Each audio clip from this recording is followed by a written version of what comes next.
श्री गणेश चतुर्थी व्रत की पौराणिक कथा के अनुसार एक बार भगवान शिव तथा माता पार्वती नर्मदा नदी के किनारे बैठे थे।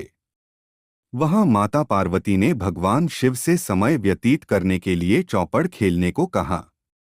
शिव चौपड़ खेलने के लिए तैयार हो गए, परंतु इस खेल में हार जीत का फैसला कौन करेगा, यह प्रश्न उनके समक्ष उठा तो भगवान शिव ने कुछ तिनके एकत्रित कर उसका एक पुतला बनाकर उसकी प्राण प्रतिष्ठा कर दी और पुतले से कहा, बेटा, हम चौपड़ खेलना चाहते हैं, परंतु हमारी हार जीत का फैसला करने वाला कोई नहीं है, इसीलिए तुम बताना कि हम दोनों में से कौन हारा और कौन जीता।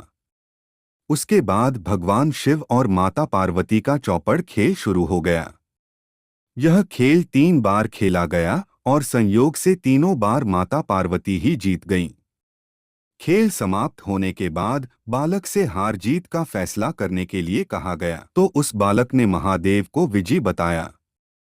यह सुनकर माता पार्वती क्रोधित हो गईं और क्रोध में उन्होंने बालक को लंगड़ा होने, कीचड़ में पड़े रहने का श्राप दे दिया।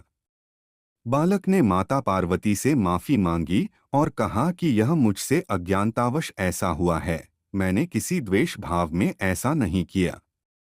बालक द्वारा क्षमा मांगने पर माता ने कहा, यहाँ गणेश पूजन के लिए नाग कन्याएं आएंगी, उनके कहे अनुसार तुम गणेश व्रत करो, ऐसा करने से तुम मुझे प्राप्त करोगे। यह कहकर माता पार्वती शिव के साथ कैलाश पर्वत पर चली गईं। 1 वर्ष के बाद उस स्थान पर नाग कन्याएं आईं। तब नाग कन्याओं से श्री गणेश के व्रत की विधि मालूम करने पर उस बालक ने 21 दिन लगातार गणेश जी का व्रत किया। उसकी श्रद्धा से गणेश जी प्रसन्न हुए। उन्होंने बालक को मनोवांछित फल मांगने के लिए कहा। उस पर उस बालक ने कहा, हे विनायक, मुझ में इतनी शक्ति दीजिए कि मैं अपने पैरों से चलकर अपने माता पिता के साथ कैलाश पर्वत पर पहुंच सकूं और वे यह देख प्रसन्न हों। तब बालक को वरदान देकर श्री गणेश अंतर्ध्यान हो गए। इसके बाद वह बालक कैलाश पर्वत पर पहुंच गया और कैलाश पर्वत पर पहुंचने की अपनी कथा उसने भगवान शिव को सुनाई।